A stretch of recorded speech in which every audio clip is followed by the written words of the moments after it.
Salve galera, tudo bem com vocês? Espero que todos estejam bem. Como já deu para perceber, a leitura da quinzena está sendo sobre o tempo e hoje o livro que nós escolhemos para a leitura é O Menino que Quebrou o Tempo. Quem escreveu essa história foi José Maviael Monteiro. Vamos lá então?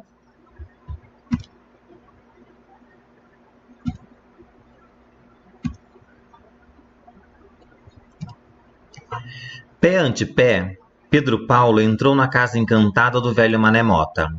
Encantada porque tinha tantos aparelhos estranhos, tanta velharia jogada pelos cantos, que ninguém se espantaria se de repente dali pulasse um fantasma em carne e osso, ou melhor, em sombra e lençol. O velho Mané Mota era o relojoeiro da cidade. Relojoeiro e colecionador. Tinha um montão de relógios, grandes, pequenos, carrilhões luminosos com bonecos que se movimentavam, uma infinita variedade. Mas suas mãos mágicas não apenas consertavam relógios, elas faziam bonecas mudas voltar a falar. Trenzinhos enguiçados tornar a correr nos trilhos, palhacinhos desengonçados continuar a virar cambalhotas. Eram elas que acudiam às crianças quando seus brinquedos quebravam. Das mãos habilidosas do velho, também se aproveitavam as mamães para consertar um liquidificador, um ferro elétrico, um rádio, sei lá mais o que. Toda a enorme variedade de coisas ficava jogada por cima das mesas, dos armários, das cadeiras, do chão, sem qualquer ordem, para ver tudo aquilo que Pedro Paulo entrou devagarinho na casa. Já passava das 4 horas. Todo mundo sabia que àquela hora o velho estava tirando o cochilo e só acordaria exatamente às 5 horas. Era um hábito tão antigo que as pessoas já haviam se acostumado a acertar os relógios pela hora em que Mané Mota acordava.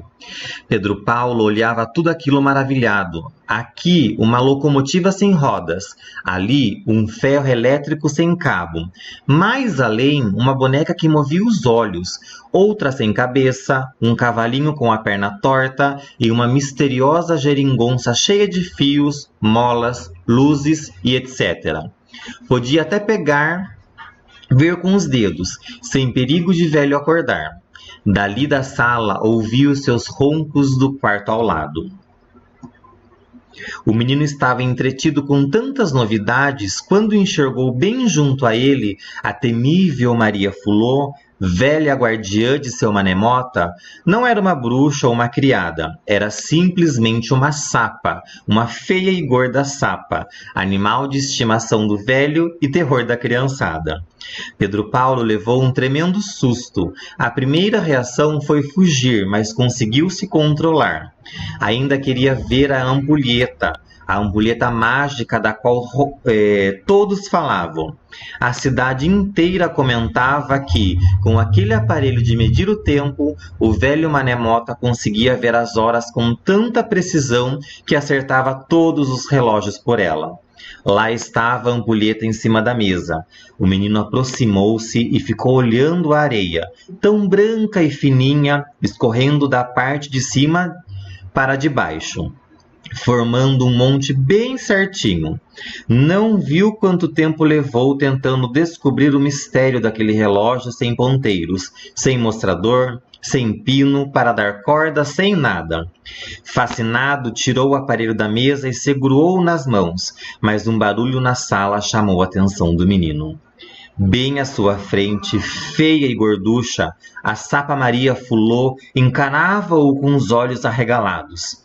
Pedro Paulo assustou-se, foi logo colocando a ampulheta de volta na mesa. Na pressa, um desastre. O aparelho rolou, caiu no chão e plaft, espatifou-se em 1000 pedaços.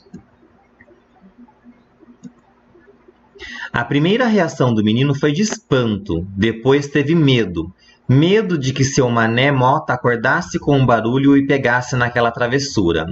Ia sair correndo quando notou que a Sapa também se assustara e estava parada na porta, impedindo sua passagem. Pela janela aberta, viu a torre da igreja com um grande relógio marcando 10 minutos para 5. Estava quase na hora de seu Mané Mota acordar. Pedro Paulo resolveu esperar até a Sapa desistir e sair da porta. Só assim ele poderia escapar dali. Para passar o tempo, distraiu-se com uma caixinha de música, um patinete, uma bicicleta em miniatura, um naviozinho dentro de uma garrafa. Já devia ser 5 horas no relógio da igreja. Ué, espantou-se Pedro Paulo. O relógio está quebrado? Os ponteiros não haviam saído do lugar, marcavam ainda 10 para 5. O menino desviou então a atenção do relógio e se ligou na Sapa. O bicho papudo e gordalhão continuava no mesmo lugar, os olhos arregalados sem a mínima intenção de abandonar o posto. O jeito é lhe dar um catiripapo, um pontapé, uma paulada, uma pedrada, uma bolada, uma bonecada. Com o quê? Procurou alguma coisa para jogar no bicho, mas não encontrou. Tudo ali parecia ter utilidade. Andou de um lado para o outro, agora mais preocupado com a Sapa do que com seu Mané Mota, que já devia estar acordando.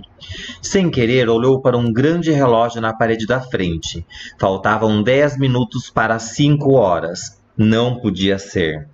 Olhou para os outros relógios, o dos bonequinhos que dançavam, o das estrelinhas, o dos algarismos romanos, o despertador, até o da igreja e o da prefeitura.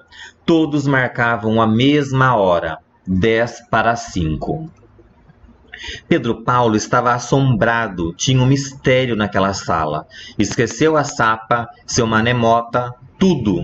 Saiu correndo, saltou a janela, caiu no jardim, alcançou o portão, abriu, ganhou a rua, atravessou, atirou-se por dentro da praça, pulou o muro da sua própria casa e entrou para a segurança do lar, enfrentando os olhos espantados da mãe. — O que foi, menino? — Nada, mãe. — Nada o quê? Vem desabençado da rua parecendo um louco e ainda diz que não foi nada? O que você andou aprontando, seu Pedro Paulo? Já disse que não foi nada, estava só brincando. Olha lá o que você andou fazendo. Vamos tomar banho que já são quase 5 horas. Olhou o relógio da cozinha, faltavam 10 para 5. Até em sua casa o relógio tinha parado? Deixe dar 5 horas, Pedro Paulo resmungou. A mãe não respondeu e continuou a preparar o jantar. Ele ficou um pouco na cozinha. Depois saiu de mansinho, foi até o seu quarto, brincou com um avião sem asas, deu um chute numa bola, quase acertando um jarro. Ouviu o grito da mãe. — O que é isso, menino? Voltou para o quarto, tentou folhear um livro de histórias, ligou a televisão e ficou assistindo um desenho animado. Ouviu a sua mãe gritar. — Vá tomar banho, Pedro Paulo, já são mais de 5 horas, daqui a pouco seu pai vai chegar. E num tom mais baixo a mãe disse. — Ué, esse relógio está parado? E de repente, bem alto, perguntou. — Pedro Paulo, veja que horas são no relógio da sala. — 10 para 5, mãe. Ela conferiu igual ao da cozinha, mas já fazia algum tempo que havia olhado para o relógio da cozinha e os ponteiros não tinham se mexido. Que coisa estranha! Os 2 relógios estão parados. Ligue para a companhia telefônica. A companhia fornecia as horas, minuto a minuto. A companhia telefônica informa. Faltam 10 minutos para 5 horas. A mãe não acreditou, foi até a sala e viu que realmente os relógios da casa estavam marcando a mesma hora certa. Ou estavam todos errados, inclusive o da companhia telefônica.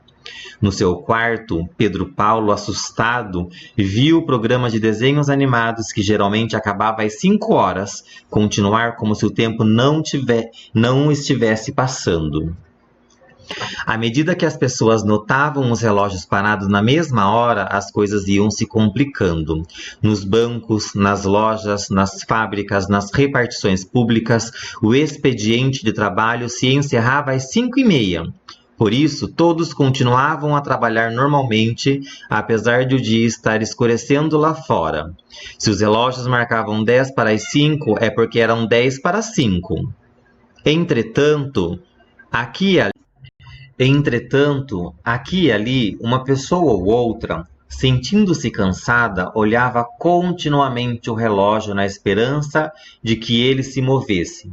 Mas tudo continuava na mesma. Ouvir o tic-tac dos relógios, ligar para a companhia telefônica, nada adiantava, pois o horário era sempre o mesmo, 10 para as 5.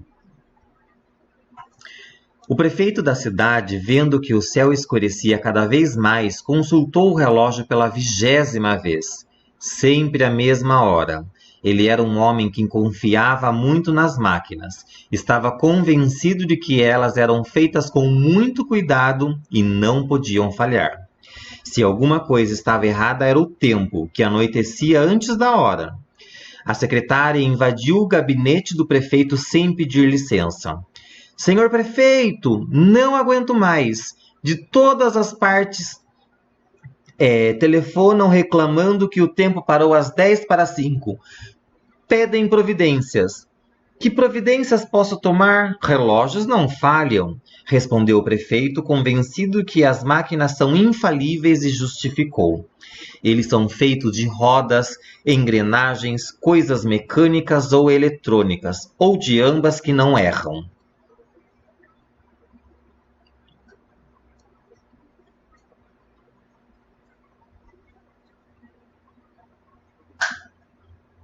Mas já está anoitecendo, disse a moça desolada.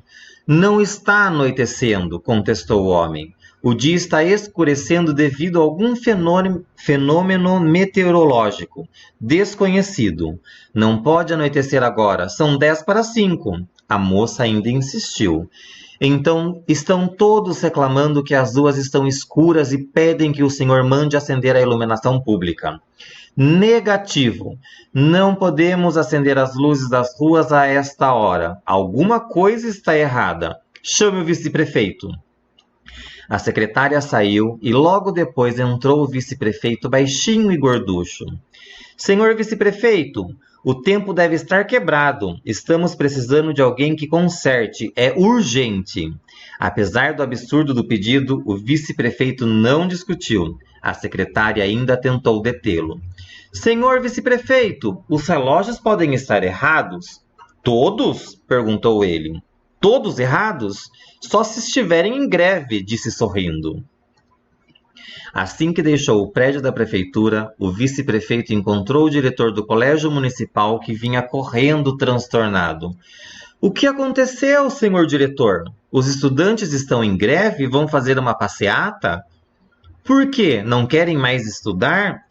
Hoje, não. Acham que o horário das aulas já terminou. Ora, veja o senhor, disse o diretor mostrando o relógio de pulso. Ainda não são 5 horas e os alunos saíram das salas e deixaram os professores falando sozinhos. Por que isso?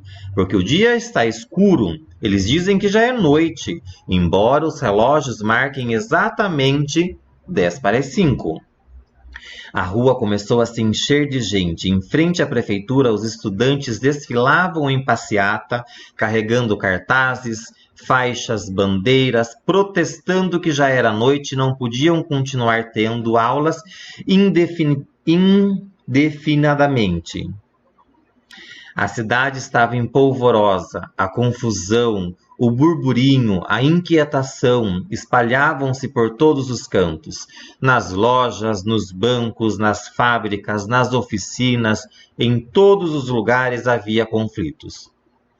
O cansaço, o nervosismo, um pouco de medo tomavam conta de todos que viam chegar o fim do dia e os relógios marcando 10 minutos para as 5 horas. E nenhum fenômeno meteorológico diferente tinha acontecido. Quem duvidasse do horário, ali estavam os relógios para provar. dezenas, centenas, milhares deles, a corda, a pilha, a peso, elétricos, mecânicos de pulso, de bolso, de parede, despertadores, cronômetros, sempre marcando exatamente aquela mesma hora. E se houvesse ainda alguma dúvida, lá estavam relógios da torre da igreja, no alto de sua imponência, e o da prefeitura com toda a sua importância. O vice-prefeito, inquieto e assustado, deixou o diretor da escola e misturou-se ao... O vice-prefeito, inquieto e assustado, deixou o diretor da escola e misturou-se ao povo que invadia as ruas. Onde ele iria encontrar um consertador do tempo?